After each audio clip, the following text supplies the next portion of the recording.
Bapak, saya Rita Rosana Elviana Leda, NIM 20030301005, kelas C, semester 1, jurusan Sosiologi, Fakultas Ilmu Sosial dan Ilmu Politik. Saya akan mempresentasikan hasil review buku ke-7 tentang politik feminis kulit hitam dari Kennedy kepada Trump.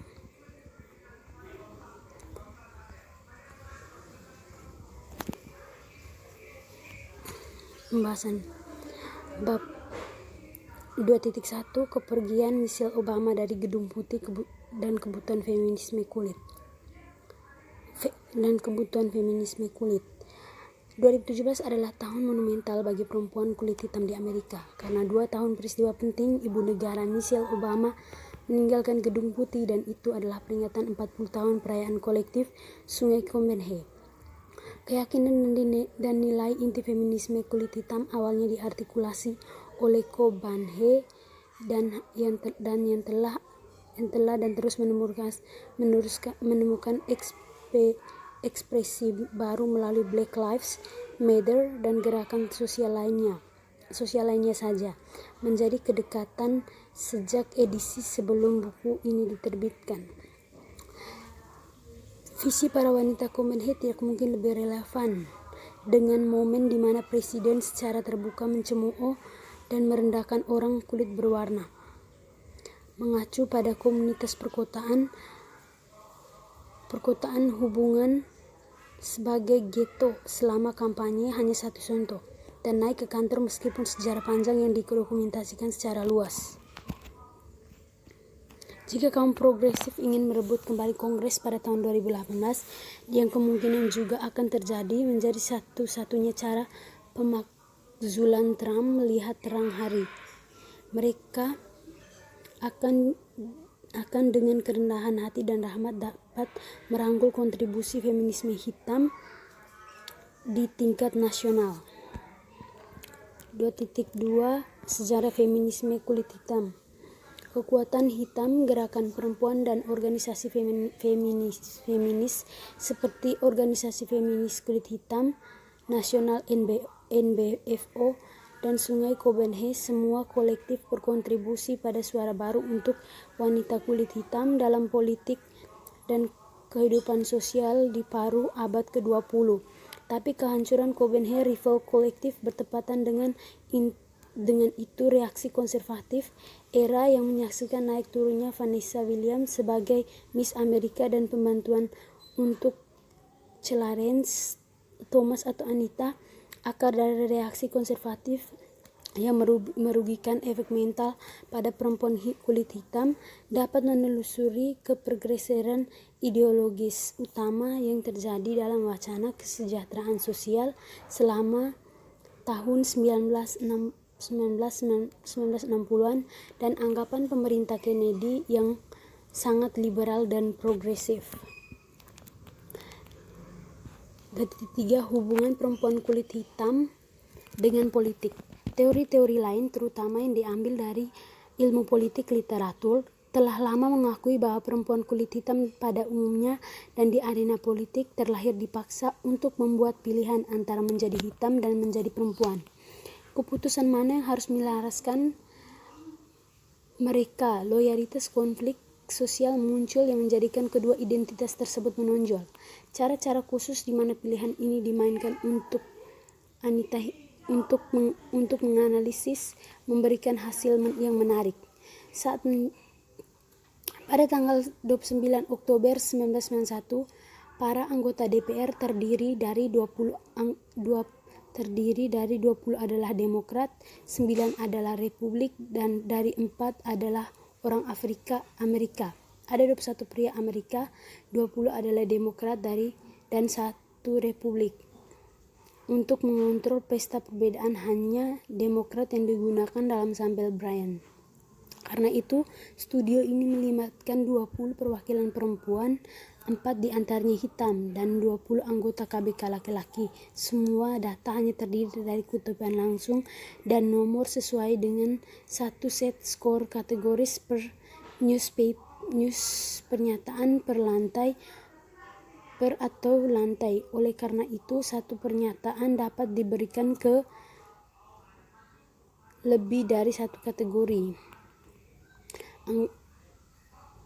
Pengecualian penting adalah perempuan kulit hitam. Banyak di antaranya cukup berani untuk menyatakan terbuka bahwa mereka percaya hijab. Mereka kemarahan licik terhadap pengadilan laki-laki putih memiliki pengaruh politik yang signifikan. Implikasinya menghasilkan rekor jumlah kandidat perempuan terpilih menjadi anggota Kongres pada tahun 1992.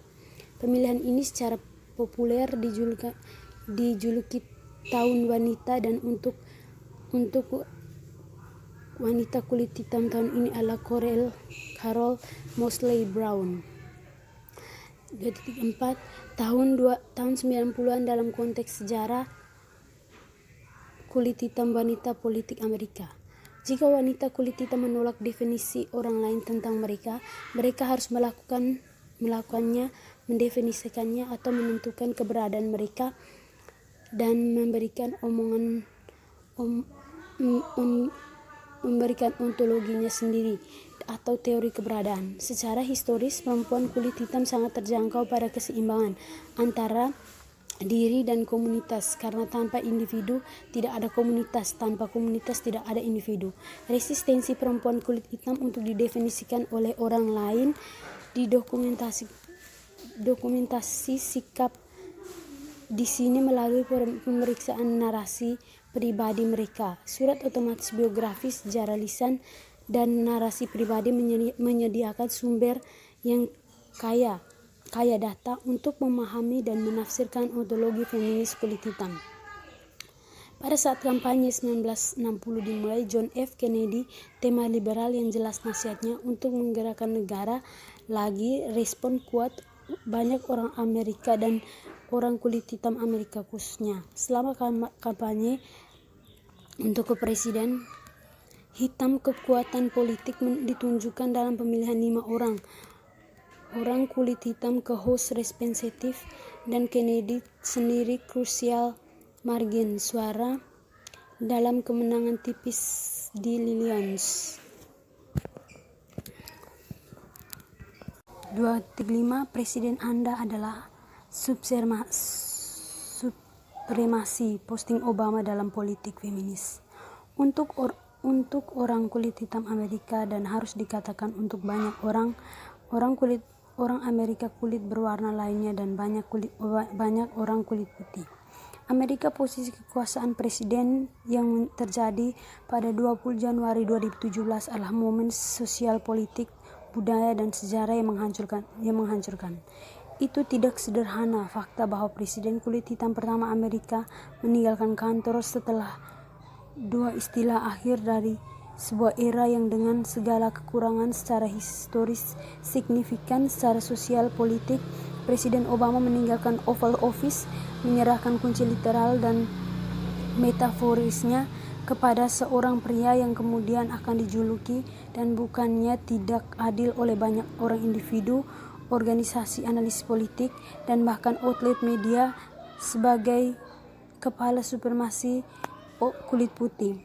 Orang Amerika kulit putih liberal dan progresif bangun setiap hari, membaca berita kertas atau mendengarkan berita dan menghela nafas berat, meremas-remas tangan dan menggelengkan kepala. Mereka bertanya-tanya pada diri mereka sendiri dan kemudian bertanya ke sosial media, bagaimana ini bisa terjadi, bagaimana kita bisa sampai di sini. Mereka menulis psikolis Lane Linton untuk lapisan perak. Reaksi defensif itu sangat umum dan segera setelah pemilihan dan pelantikan mengatakan bahwa mungkin yang terbaik adalah tersembunyi atau membantah bayangan rasisme dan xenofobia Amerika sekarang keluar dibuka. Ini adalah, katanya, kebohongan. Orang menyimpan dan menyenangkan orang memungkinkan kaum liberal kulit putih untuk berpaling dari rasa sakit karena mengakui benduan efek penuaan dan narsisme. Semua orang kulit putih Amerika masih percaya pada narsis post-rasial dilecehkan setelah Trump mulai berani. Selain itu, untuk kelangkaan orang kulit berwarna dalam pemerintahan yang tidak terlalu mengejutkan, Trump menunjuk simulasi dan kabinet anggota yang dikenal supremasi kulit putih, termasuk Steve Bannon, salah satu pendiri situs web Alt-Right Breitbart yang berubah milik Trump. 2.6 Keadaan perempuan kulit hitam di bawah Presiden kulit hitam pertama. Wanita kulit hitam memohon untuk berbeda, sedangkan Presiden Obama dimulai positif dengan menawarkan beberapa posisi dalam pemerintahan. Perempuan kulit hitam selama gelombang awal perubahan, ada dua awal yang sebanding dengan pengkhianatan Bill Clinton terhadap Lenny Insiden Killer dan Dr. Joycelyn Elder. Presiden Obama gagal menjalankan sekretaris pers Desire Rogers. Kemudian dia meninggalkan Shirley sebelum dari USDA untuk menjaga dirinya sendiri dalam insiden penting dan sangat penting di mana diaport biasa saja untuk mengubah jalannya acara. Fred Berg, Bowman pindah dari daftar nomin ke wawancara tatap muka dengan presiden dalam proses nominasi dan peninjauan ini hanya beberapa contoh yang menjelaskan mengapa Obama sering menjadi sumber kekecewaan bagi perempuan kulit hitam. Ya, ada banyak sekali wanita Afrika Amerika dalam pemerintahannya, tapi hanya sedikit dari mereka yang ditugaskan ke posisi dan kekuatan sejati, dan bagi mereka yang terpilih, file presiden baru tidak mau menentang mereka, bahkan dalam menghadapi kesalahan laporan yang ditafsirkan atau salah ternyata memiliki harga. Berikutnya, kesimpulan waktu kita hitam politik feminis era Trump. Kepresiden Trump masih luar biasa dalam tahap awal seperti edisi buku ini dicetak dan sangat menegaskan hambatan yang masih berdiri antara perempuan kulit hitam dan khususnya feminis kulit hitam dan partisipasi dan kekuasaan dalam partai politik Amerika. Contoh dari rasisme Trump didokumentasikan detailnya. Memang mereka adalah ancaman harian dan serangan terhadap orang-orang kulit berwarna dan imigran, umumnya dari wanita kulit hitam pada khususnya. Trump mengalami saat-saat di mana dia menyatakan cintanya kepada orang kulit hitam, atau seperti yang ditulis oleh penulis New Republic Juliet Kipper, versinya tentang omongan "saya punya teman kulit hitam", terutama menunjuk pada pengangkatannya mens dari Omarasa Maningaut dan Ben Carson ke dalam posisi dalam dirinya administrasi sebagai bukti dan politik buta warnanya siapapun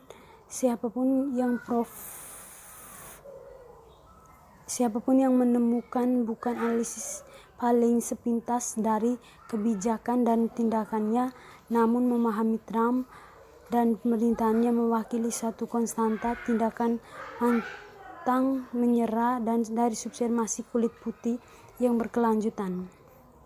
Visibilitas Ayer meningkat secara eksponensial ketika pada Juli 2017 sidang Kongres menentang Menteri Keuangan Steven Mnuchin yang bereaksi di depan Komite tentang Keadaan Sistem Keuangan Internasional Voters. Demokrasi peringkat komite bertanya mengapa kantornya tidak mempertimbangkan surat tentang menghindar pernyataan dengan kata-kata hampa dan pujian. Dalam 1 tahun penuh dengan contoh-contoh absurd dari pria kolega wanita mereka, desakan tegas seorang wanita bermanfaat untuk didengarkan dan langsung berbisnis adalah yang disambut dan memberdayakan hadiah. Peran sebagian pembuatan berita interaksi pria wanita saat itu bagi rekan pria saling percaya bahwa pendapatannya harus didahulukan mendengarkan orang lain, baik perempuan yang dimaksud perwakilan terbuka DPR atau anggota dewan terkemuka perusahaan atau bahkan fisikawan teoritis terkenal dan di konvensi sains. Sekian dan terima kasih hasil dari review saya.